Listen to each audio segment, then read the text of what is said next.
Excited na nga akong magpasko kaya naman ngayon pa lang gagawa na nga agad ako ng mango tapioca. Clear gulaman nga itong ginamit ko at ang pinakang pampakulay niya itong tang mango juice. At eto nga nung kumulo na, isinet aside ko nga muna dito sa isang lagayan at papatigasin nga natin yan ng mga ilang minuto.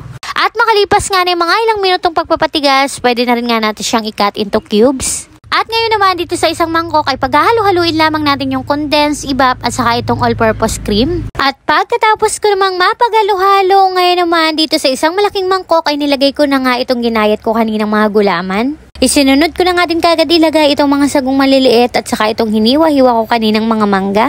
At saka ko ibinuhos itong pinaghalo-halo ko kaninang condensed evaporada at saka itong all-purpose cream. Habang inahalo-halo ko pa nga lamang ako'y natatakam na talaga pero ilalagay ko muna ito sa ref dahil mas masarap nga itong kainin kapag mas malamig.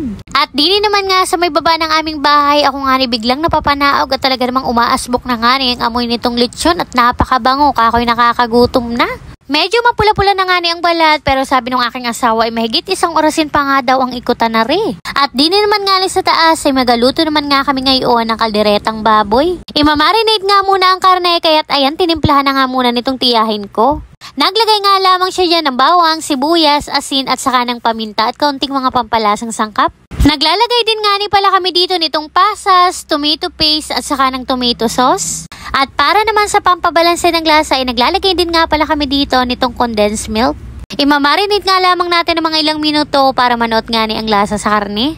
At makalipas naman ng ilang minutong pagmamarinate ay inumpisa na nga din yung pagluluto. Bali ginisa nga muna ito sa sibuyas at bawang at pagkatapos ay pinaghalo-halo lamang. Kaya naman mga ilang minuto at nung magisa-gisa nga yung karne, inilagay na nga din diyan yung carrots at saka yung patatas. Isinunod na nga rin kagad ilagay itong gisantes at saka green peas at pagkatapos ay pinaghalo-halo lamang. Madali na nga rin pala itong lutuin ngayon dahil malambot na nga rin pala yung karne. At para mas malinamnam at mas masarap ay naglalagay nga rin pala kami dito nitong liver spread at saka ng peanut butter. At para sa dagdag aroma, naglagay rin pala ako dito nitong bell pepper at hinalo-halo nga lamang at maya-maya pa eto na't luto na ang ating pork caldereta. At bukod sa kaldereta, meron din nga kaming nilutong putserong taba ng baboy. Nag-order din nga kami nitong palabok, lumpiang sariwa at saka itong chicken cordon at saka puto leche.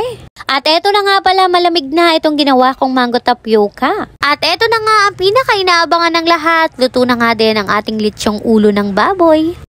At syempre sa bawat handaan na nagpapakumpleto, nagpapasarap at nagpapagana ng mga ating kain ang pambansang panulak ng bayan, etong tang mango juice. Nagtimpla nga lamang ako ng isang pitchel at mas nakakagana naman talagang kumain kapag merong tang juice. Kompleto sa kasiyahan at maging sa tawanan at paboritong-paborito din nga ito ni Ate Kyuning itong tang mango. Sa tuwing may okasyon talaga dito sa amin, hindi pwedeng mawala ang paboritong kasalo ng matanda maging ng mga bata, ang tang. Kung iisipin mo nga ay parang kailan lang talaga mula noon hanggang ngayon ay naandiyan pa rin nga ang tang. Sa tuwing uminom nga ako nito, parang bumabalik lang sa pagkabata na sa isang tang juice nga na minsang dahilan ng iyakan at tampuhan pag nalalamangan. Pero ang pinakamasayang alalahanin ay ang mga maliliit na bagay na ito ay ang ating simpleng kaligayahan noon. Nung bata pa ako, tang mango at tang pineapple juice nga lamang yung alam ko. Ngayon pala ay napakarami na ding iba't ibang flavor. Meron na ring flavor ng tang orange, strawberry, four season at tang grapes. Kaya naman perfect itong kasalo sa ating mga handaan, lalo pa nga ngayong darating na Kapaskuhan. Pero bukod sa pulong mga mare, isa din talaga sa dahilan kung bakit naghanda tayo ngayon ay pasasalamat ko dahil 2 million followers na ngayon tayo dito sa Facebook. Naiiyak talaga ako sa tuwa, tunay na napakabuti ng Lord sa buhay namin na sa isang simpleng nilalang na katulad ko ay biniyayaan nga ako ng 2 milyong tao na sumusuporta at nagmamahal sa amin. Hindi ko talaga ito lubos sa kalain pero sobrang maraming salamat po sa inyo sa panonood at pagsuporta nyo sa aming mga vlogs. Kaya naman sobrang thank you Lord sa lahat ng blessings at lahat nga ng papurit pasasalamat ay binabalik ko sa Kanya dahil apart from Him, I am nothing. At dahil 2 million followers na nga tayo dito ngayon sa Facebook, it's giving back time. Dahil pinagpala naman tayo ng Lord, magiging pagpapala din tayo para sa ibang tao. Kaya naman for today's video, meron nga kami ditong kaunting grocery items sa may bigas at ipapamahagi nga natin ito sa makakadaupang palad natin sa daanan. Bago nga kami umalis kanina ng bahay, ipinagpray namin sa Lord na kako kung sino yung madadaanan natin na batid nga nating labis na nangangailangan ay dun nga natin iaabot yung ating kaunting tulong. Maliit na bagay nga lamang ito para sa ibang tao pero sa mga taong labis na nangangailangan ay napakalaking tulong na nito. Kaya naman sobrang thank you Lord sa blessings na patuloy tayong nagiging daluyan ng pagpapala para din sa ibang tao. At eto nga, habang binabaybay namin nga ang daan dito papunta sa bayan ng Pinamalayan, napansin nga kaagad namin itong mga katutubong mangyan, kaya naman tinawag na nga namin sila para sa kanila nga namin may abot. Sobrang sarap din lang talaga sa pakiramdam na makatulong nga sa kanila na tayo nga na yung ginagamit na instrumento ng Lord sa mga ganitong bagay, at panalangin ko nga patuloy tayong pagpalain para maging pagpapala pa rin tayo sa ibang tao. Sa pag-abot ko nga sa kanila nitong kaunting tulong, talaga namang ang sukli ay ngiti sa kanilang kagalakang nararamdaman. Nakakatuwa din lang talaga at nakakataba ng puso kapag binabanggit nga nila yung maraming salamat, at talaga namang panalangin ko sa Lord na marami pang ang blessing ang dumating para nga ni mas marami pa din tayong matulungan sa mga ganitong bagay. Sobrang thankful and grateful lang din talaga ako sa Lord sa mga pagpapala na dumadating sa buhay namin. Kaya naman to share ka ako our blessings,